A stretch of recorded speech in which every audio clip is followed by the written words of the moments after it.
इतका विश्वास तर ठेवू शकतेस. पण नक्की ना तुम्ही? हो ग राणी, चिल. झोप. मला झोप येते बच्चा. शुभरात्री म्हणून तो झोपून जातो. स्नेहाही थोड्या वेळाने झोपी जाते. थंडी वाजत असल्यामुळं दोघेही ब्लँकेट त्यांच्या त्यांच्या साईडनी ओढत होते. मध्येच ती उठून त्याला उठवते. तो दचकून उठतो आणि लाईट लावतो. घाबरून काय झालं स्नेहा? काही दुखतंय का? काही हवंय का तुला? हो, ती थोडं मोठ्याने बोलते. काय बोल ना. हे ब्लँकेट तुम्ही सगळं तुमच्याकडे ओढताय. मला थंडी वाजते ना, आणि किती ताकद लावून ओढता. मला परत घेता पण येत नाही आहे. ती रागाने त्याला सांगते. हो असं आहे तर ठीक आहे, ठीक आहे. ही मधली उशी काढ, म्हणजे ब्लँकेट तुला पण भेटेल. बघ ना तूच किती मोठी उशी लावली आहेस मध्ये. ठीक आहे, काढते, पण तुम्ही त्या साईडलाच राहायचं. इकडे नाही यायचं. मंजू? हो ना बाबा, इतक्या रात्री आर्ग्युमेंट नको करूस ना. मला खूप झोप येते. रात्री ट्रॅव्हल्समध्ये नाही झाली माझी झोप नीट. प्लीज ना बच्चा. रात्री अचानक परत लाईट गेली आणि कुत्र्याच्या मोठमोठ्याने भुंकण्याचा आवाज येऊ लागला. ती परत घाबरून उठली आणि संकेतला पण उठवू लागली. अहो उठा ना. अहो उठा की. तो झोपेतच. दिलाय ना बाळा ब्लँकेट, बघ ना, म्हणत परत झोपी गेला. परत जास्त कुत्रे भुंकण्याचा आवाज येऊ लागला. ती दचकून त्याला हाताला धरून उठवू लागली. तिची नकल लागल्यामुळं तो म्हणत दचकून जागा झाला. काय झालं आता तुला बच्चा? मला भीती वाटते. कशाची? लाईट गेली आहे आणि बाहेर कुत्रे भुकतायत. मला याची भीती वाटते. तुम्ही तिकडं तोंड करून झोपू नका ना. माझ्याकडे तोंड करा ना प्लीज. ती रडेल तोंड करून त्याला सांगत होती. त्याला झोपेतच हसू येत होतं. तसंच हसू आवरत त्यानं मोबाईलला टॉर्च लावला आणि खिडकी बंद केली. अय्या, मला हे आठवलंच नाही. त्यासाठी डोकं वापरावं लागतं ना बच्चा. ती एक भुवई उंच करून त्याच्याकडे पाहू लागली. झोप आता. Good night. थोडं पडल्यावर परत कुत्र्यांचा आणि सोबत मांजरीचा आवाज येऊ लागला. ती परत केविलवाना चेहरा करून घाबरून पांघरून डोक्यावर घेऊन झोपली. तिच्या चुलबुळीमुळं त्याच्या झोपेचं पुरं खोबरं झालतं. परत आवाज येऊ लागल्यावर ती पटकन त्याला बिलगली. त्यानं मग तिला कुशीत घेतलं आणि दुसऱ्या हाताने तिला थोपटवत झोपी घातलं आणि स्वतः पण झोपी गेला. आज परत उठायला उशीर झाला आणि लग्न पण होतं म्हणून आई आवाज देत होत्या. स्नेहा, संकेत उठा, 6:30 झालेत. घरी लवकर उठते आणि इथं काय झाले हिला देव जाणे, म्हणून आई ओरडत होत्या. इथं सकाळी संकेत स्नेहाला मागून मिठी मारून झोपला होता. त्याचे हात तिच्या पोटाजवळ होते. आईच्या आवाजांनी दोघांची झोप खाडकीन उघडली. स्वतःला असं पाहून दोघे पण लाजले आणि उठू लागले. स्नेहा पटकन सावरून खाली जायला निघाली. संकेत, बच्चा हो. तो तिच्याजवळ गेला आणि कपाळावर किस केलं. कालची रात्र खरंच खूप छान होती. चांगलं वाटलं तू माझ्या कुशीत होती विश्वासानं हे बघून. आय प्रॉमिस, मी नेहमी तुला असंच फुलासारखं जपेल. स्नेहाला अजून गोड स्माईल करून पळून जाते. वीर आत येतो तर संकेत अजून कालचे क्षण आठवत असतो. ओ महाशय, आम्ही पण आहोत घरात, लक्षात असू देत. काय गालातल्या गालात हसतोय? मला पण सांग म्हणजे मी पण हसेल. तसं इथं आल्यापासून खूप बोर झालोय मी. बोर? वीर, किती भारी भन्नाट आहे सगळं बघ न. हो, मी बघतोच आहे. स्नेहा आहे म्हणून तुला हे भन्नाट वाटतंय. आले माझ्या लक्षात ते. सांगतोस की नाही? तो त्याचा गाल आवळत म्हणाला. तसं संकेतने वीरला सगळी गंमत सांगितली. वीर, चला म्हणजे तुमची लव्ह स्टोरी कुठंतरी चालू होते म्हणा. हो मग? Great. I am happy for you. चल वॉकला जाऊ. लग्नासाठी आई स्नेहाला खूप दागिने देतात. 4 चौघात आपली सून सगळ्यात उठून दिसावी हेच उद्दिष्ट, अजून काय. आणि लग्नात नीट राहायचं, मोठ्याचा मान ठेवायचा, बालिशपणा अजिबात करायचा नाही, हे बजावून सांगतात. आई बाबा आणि वीर पुढं जातात मदतीला. स्नेहाला तसा पण तयार व्हायला वेळ लागणार होता. इकडे स्नेहा साडी नेसत असते. नवीन साडी असल्यामुळं तिला नेऱ्या लवकर बसत नसतात. एक घेतली की एक निसटत होती. कधी मध्येच खाली फुगायची तरी प्रयत्न चालू होता तिचा. तेवढ्यात प्राजूचा कॉल आला. तो तिनं स्पीकरवर टाकला. हे बार्बी डॉल, झालं का आवरून? आज लग्न आहे ना तुझ्या दिराचं? हो ना यार प्राजू, बघ ना, मला ही साडी बसतच नाही आहे नीट. मी काय करू? कर ट्राय, बसेल. पदर पिननी सेट कर. हो तेच करते जान. मग डॉल, आज मस्त झिंगाट डान्स करणार माझी स्नेहा. डान्स? आणि इथं? पदर सरकला तरी आई ओरडतात.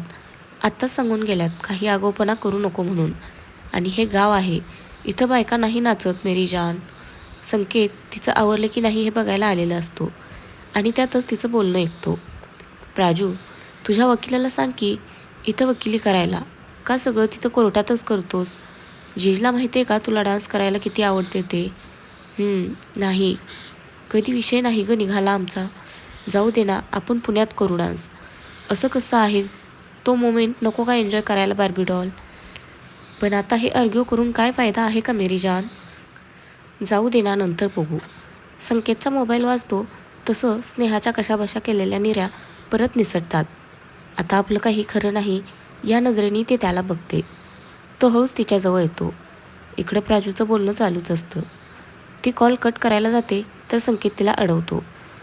प्राजू, तुझ्या वकिलाला सांगते मी एकदा, माझी बार्बी कसला डान्स करते ते पलंग तोड. अगं प्राजू, गप ग बार्बी, त्याला समजलं पाहिजे ना आपल्या बायकोच्या आवडीनिवडी. त्या अमोल दादाच्या लग्नात कसली रापचिक नाचली होतीस तू. संकेत भुवया उचलून तिला काय म्हणून विचारत असतो. तिचा जीव मात्र घशात आलेला असतो. मग काय 4 पोरांनी तुला तिथंच मागणी घातली होती, आठवते का बार्बी तुला? एकाला तर तुझ्या दादाने तिथंच हाणला होता. प्राजू, बास की आता किती बोलतेस? बोलू दे मला. तुझ्या नवऱ्याला सांग तुला नाचायला आवडतं. तू नेहमी फर्स्ट येतेस डान्समध्ये, कळायला पाहिजे त्याला पण. हो, मी सांगते त्याला. तू ठेव आता फोन, मला आवरायचं आहे. Bye bye. Bye. Love you मेरी Barbie doll. Enjoy your day. Send me photos. Bye. Barbie. Nice name. मग तुला काय काय आवडतं? तो तिच्याजवळ जात बोलतो. काही काही नाही. ही प्राजू पागल आहे. काही पण बोलते. तुम्ही लक्ष नका देऊ. माझ्या बायकोची एक ना एक गोष्ट मला माहिती पाहिजे. भेटावं लागेल हिला मला आता. हो भेटू तुम्ही. जावा आता, मला आवरायचं आहे. ती विषय डायव्हर्ट करत बोलते. आवर ना मग, मी काय केलं आहे? तो बेडवर बसत मोबाईलमध्ये बघत बोलतो. ती परत निऱ्या करते तरी चुकतात. खूप वेळ होतो. तो तिची गंमत पाहत असतो. शेवटी तीच त्याला आवाज देते. अहो, थोडे इकडे या ना. हे बघ, थोडं कसं येतात मला नाही माहिती. आलो तर सगळं यावं लागेल. चालेल का? ती रागाने त्याच्याकडं पाहते. तो पटकन तिच्याजवळ जातो. बोला. हे बघा, मी निऱ्या करते, तुम्ही खाली बसून नीट धरा. एक एक म्हणजे नीट सेट होतील. जर एखादा पदर वर खाली झाला तर तेवढा ओढा हळूच.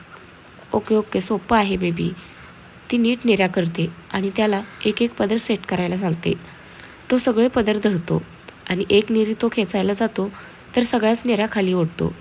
अहो, नीट धरा ना. हे काय केलं? आधीच किती मुश्किल सेट केल्या होत्या मी. अगं ते चुकून झालं. ही साडीची डिझाईन हेवी आहे म्हणून असं होतंय मला वाटतंय. कोणी आणली मग अशी हेवी साडी?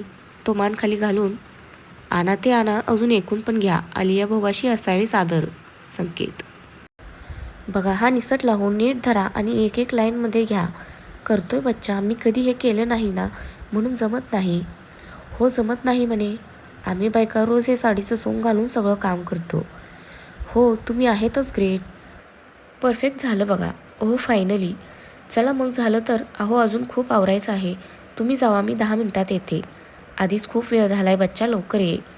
हो तुम्ही जावा म्हणून ती त्याला बाहेर काढते आणि मस्त आवरते. 20चे 30 मिनिट होतात. स्नेहा, झालं का बच्चा? लग्न लागून जाईल. तो वैतागून गेलता पुरा. पोरींचा मेकअप जो कधीच लवकर होत नसतो. हो हो झालं, आले आले म्हणत येते. तो हिप्नोटाईज झाल्यासारखं तिला पाहत होता. जांभूळ कलरची पैठणी, त्यावर डिझायनर ब्लाऊज, गळ्यात ठोशी, 3 पदरी चौकर, मोठं मंगळसूत्र, नाकात छोटी नथ, डोळ्यात काजळ, ओठावर लाल लिपस्टिक, बाजूबंद, कमरेला कमरबंद, पायात मोठे पैंजण, हातात हिरव्या बांगड्या, मोठे सोन्याचे कडे, बोटात अंगठ्या, कानात जुबे आणि वेल, कपाळी चंद्रकोर लावली होती. छोटंसं सिंदूर, केसांचा अंबाडा घालून त्यात गुलाबाची फुलं लावली होती. काही बटा चेहऱ्यावर येत होत्या. ती जवळ येते. अहो निघायचं ना, आता नाही का होते उशीर? तो अजूनही तिला पाहत होता. अहो, ती त्याला हलवत होती.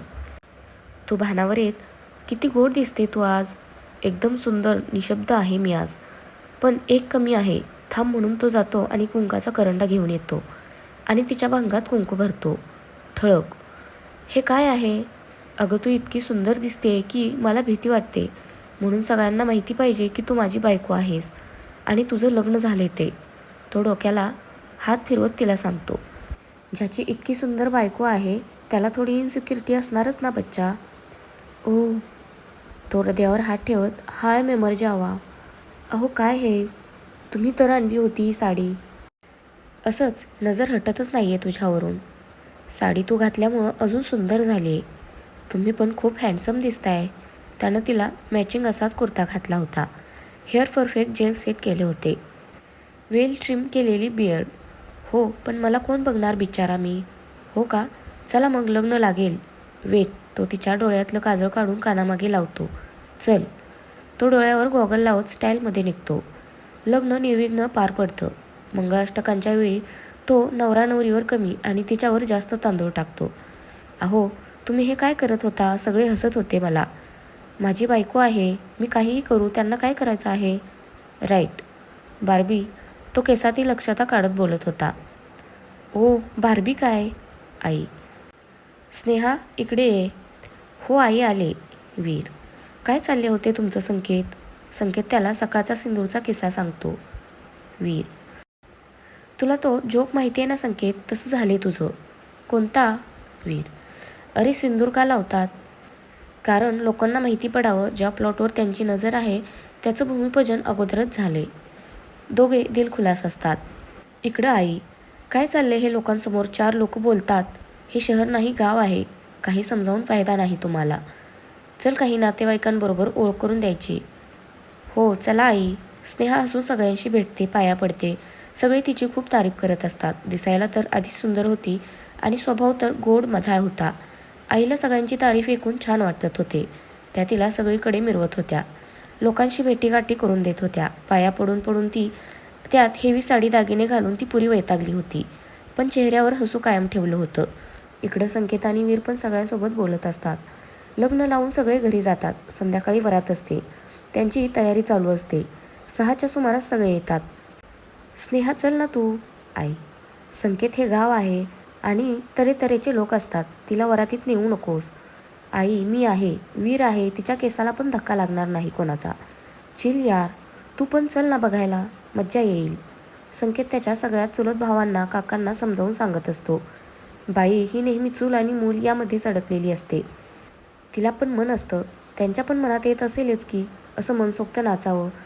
आपल्या घरातला कार्यक्रम आणि बाकीच्यांनी येऊन मौज मजाक मस्ती करून जायची. त्यांना पण वाटत असेलच की. सचिन. संकेतचा भाऊ. अरे संकेत हे गाव आहे. लोक काय म्हणतील? अरे कोण ही लोक? आपणच बनवतो समाज हा. आपण जर आपल्या बहिणी बायकोला घरात बसवलं तर म्हणतील आपण त्यांच्यावर जबरदस्ती करतो आणि मोकळं सोडलं तर घरच्यांचं बंधन नाही असे पण म्हणतात. आपण ही व्याख्या बदलायला पाहिजे. समाज आपण घडवतो. बदल हा निसर्गाचा नियम आहे. शहरात चालतं हे, मग इथं पण चालेल विश्वास ठेवा. मोठा दादा. अरे पण दारू पिलेली मुलं असतात. कोणाला धक्का लागला तर किती इज्जत जाईल. वीर. अरे आपण कशाला आहोत? आपण आपल्या मुलांच्यात आणि मुलींमध्ये थांबू. कुणाला त्यांच्याजवळ फिरकू पण नाही द्यायचं. तर फ्रेंड्स आजचा भाग कसा वाटला नक्की कमेंट करून सांगा. धन्यवाद.